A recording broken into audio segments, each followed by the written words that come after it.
Oke, kali ini kita akan coba membuat monitoring login SSH server ke sebuah Linux server dengan menggunakan Telegram. Jadi setiap ada user yang login ke server Linux atau ke sebuah shell Linux, nanti Telegram akan mengirimkan notifikasi. Oke, misal di sini saya contohkan. Jadi seperti ini saya sudah buat.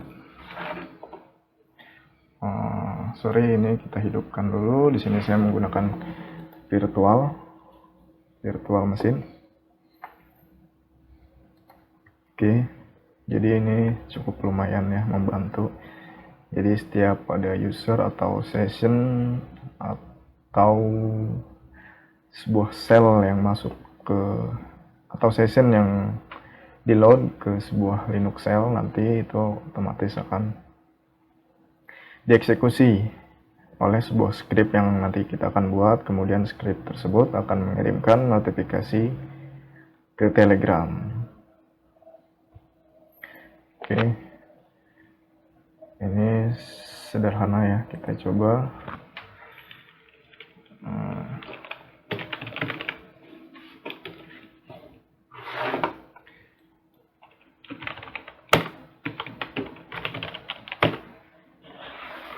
Nah, seperti ini. Sini ada notifikasi. Oke, kita lihat. Nah, notifikasinya itu seperti ini, kurang lebih ya.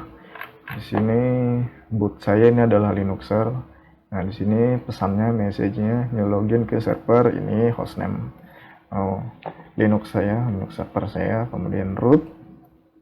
Kemudian IP address-nya dari mana? Ini dari ini IP gateway MikroTik ya, karena PC saya itu di belakang NAT-nya MikroTik. Dengan server itu kita beda VLAN. Oke, jadi yang muncul di sini adalah IP NAT dari MikroTik. Kemudian ini time-nya. Oke, jadi kurang lebih seperti itu. Kemudian sebelumnya Anda harus membuat dulu sebuah bot Telegram. Anda bisa cari tutorialnya banyak ya. Kemudian Anda buat grup. Sini saya sudah buat grup dengan nama monitoring server gue. Kemudian bot yang sudah Anda buat, Anda masukkan ke Telegram grup Anda yang baru saja Anda buat. Kemudian yang penting adalah grup ID. Jika sudah dimasukkan ke grup, maka yang kita butuhkan adalah grup ID dan yang pasti boot token dari Telegram tersebut. Oke, saya anggap Anda sudah membuat boot dan grup dan sudah mengetahui grup ID dan boot ID Telegram kalian, boot token Telegram kalian. Oke, di sini saya tekankan pada pembuatan shell scriptnya saja untuk monitoring. Oke, seperti itu kita buat di server yang baru. Nah, di sini misal saya akan monitoring untuk domain controller saya yang belum saya monitor dengan Telegram saat user login menggunakan SSH. Jadi pertama-tama itu kita harus buat script Telegram send.shell Telegram send. Oke, kemudian enter. Nah, di sini saya copy saja scriptnya. Saya ambil dari script yang sudah saya backup.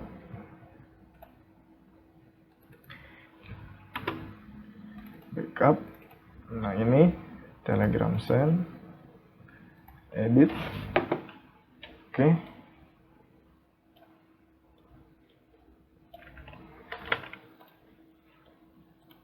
Oke, kemudian paste. Nah, ini. Jadi di sini nanti grup ID adalah grup ID Telegram kalian. Jika Anda tidak membuat grup, ini bisa diganti dengan chat ID ya. Kemudian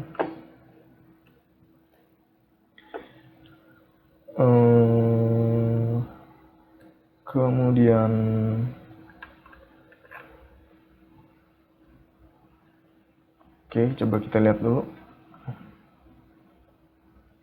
Nah, untuk boot token boot token. Nah, ini dia. Ini di sini harusnya. Nah, ini di sini. Boot token Telegram. Nah, jadi boot token adalah token boot Telegram kalian ya, yang sudah buat, nanti di copy di sini. Oke, kemudian, nah jangan lupa ini tanda ini dihilangkan kalau sudah di copy boot tokennya. Jadi misal begini, untuk boot token misal 1, 2, 3, 4, 5. Nah, ini boot tokennya seperti ini misal. Oke, dihilangkan tanda ininya ya, kurung panah ini. Oke, nah kemudian sebenarnya dia akan memanggil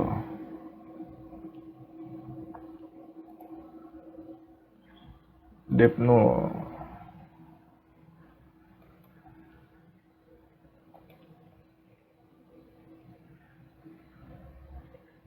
Nah, oke, jangan lupa ini kalau sudah buat ini, nanti kita copy ke user bin, USR bin, agar bisa dipanggil dari mana saja ya, ke sini USR bin. Oke, jadi gini. Oke, ini kita save. Kemudian kita akan buat file yang kedua. File ini fungsinya untuk memanggil shell script ini, Telegram send ini, yang memberi notifikasi login SSH nano login notifi.send. Oke, ini kita copy lagi file scriptnya. Jadi saya akan bagikan. Nah, ini kita copy lagi. Nah, seperti ini. Hostname, nah nanti ini hostname yang akan dikirim ke Telegram. Hostname-nya apa, secara otomatis akan diambil dari hostname server Linux. Nah, ini login IP-nya, dan ini tanggal loginnya secara otomatis akan diambil. Ini login name-nya. Nah, ini kurang lebih seperti ini.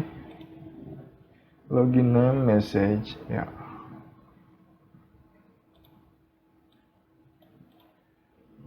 Oke. Kita rapihin dulu.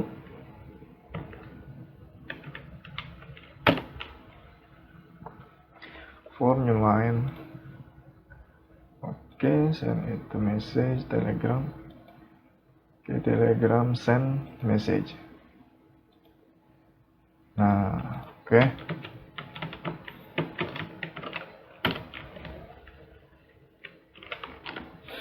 Nah, jadi nanti yang akan dikirim ke Telegram adalah hostname-nya, kemudian IP dari si klien yang login ke server kita, kemudian tanggal loginnya, nama loginnya yang digunakan atau akun usernya yang digunakan untuk login ke server Linux kita. Kemudian message di sini formatnya adalah, ini bisa diisi bebas. New login ke server, ini akan diambil dari hostname, dari variabel ini. Kemudian NN ini adalah untuk spasi atau new line. Saya jadi double new line. Kemudian username-nya akan diambil dari variabel name ini. String login name, nah ini dia, UMI. Kemudian IP address. Oke.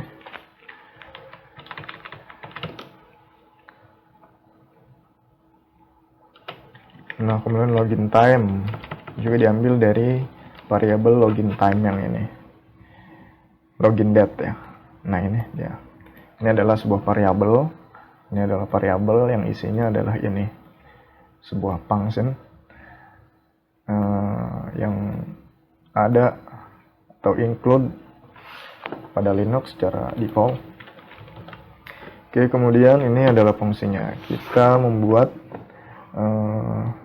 variabel juga. Jadi message ini kita taruh di dalam sebuah variabel. Nah, kemudian Telegram send ini adalah perintah untuk memanggil script yang kita buat tadi ya, Telegram send.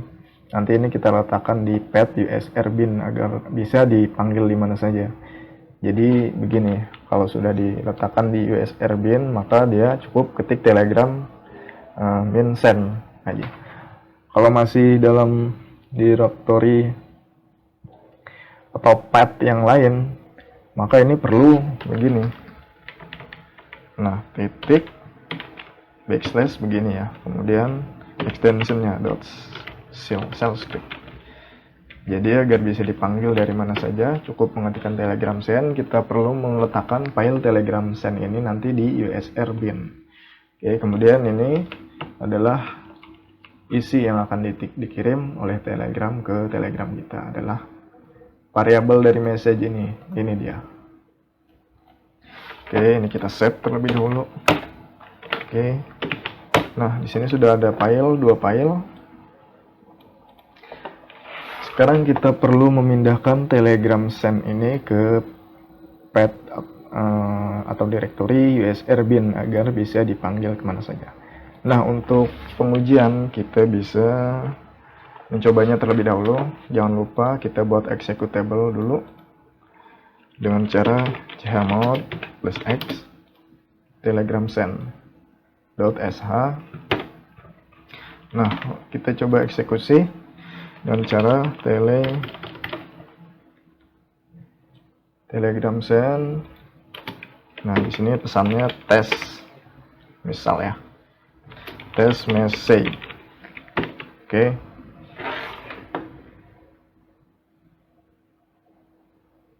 Tapi sebelumnya Anda harus memasukkan dulu ya boot Telegram dan grup ID-nya.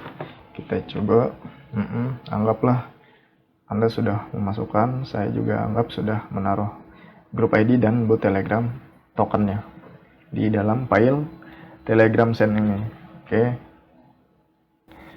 Grup ID dan boot Telegram pada file Telegram send. Kita coba eksekusi lagi. Kita coba tes message. Nah, ini dia sudah berhasil ya. Nah, ini dia seperti ini. Yang penting sudah berhasil dulu. Nah, jangan lupa kita pindahkan file telegram.send ini ke USR bin agar bisa dieksekusi di mana saja. Dengan cara memanggil cukup dengan telegram send seperti ini. Oke, kita coba. Kita pindahkan saja. Nah, ini dia. Kita pindahkan telegram, Nah, kita pindahkan file telegram send ini ke USR bin. Nah, kemudian telegram. Nah, seperti ini aja ya. Nah, jangan lupa rubah permissionnya dan CO1 full root ya. Baik itu user dan grupnya itu harus full root. Root. Nah, ini kita rubah permission dari telegram send agar bisa dieksekusi oleh shell root. Oke, kita coba tes lagi dengan cukup memanggil perintah seperti ini. Telegram send. Oke, tes lagi. Nah, oke, ini sudah masuk. Kemudian kita akan coba memindahkan file notifi login notifi.shell ini ke sebuah etc profile.d. Kenapa dipindah ke sana? Misal seperti ini. Pindah ini ke etc profile.d. Nah, seperti ini. Tujuannya adalah agar bisa dieksekusi saat sebuah sel itu di load atau sebuah session masuk ke sel itu, semua file yang berextension.sh itu akan dieksekusi. Itu adanya di etc profile.d ini, semua file yang berekstensi .sh akan dieksekusi saat sel login atau sel dimuat atau saat sebuah user login ke shell Linux, itu pasti akan dieksekusi. Nah, dari isi file login notify ini, kita tadi sudah membuat fungsi untuk memanggil Telegram Send ini. Oke, kita coba pindahkan. Nah, seperti ini. Sekarang kita coba tes login.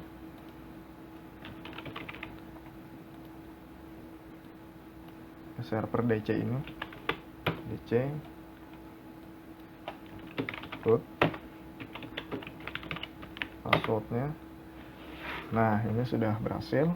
Jadi setiap ada user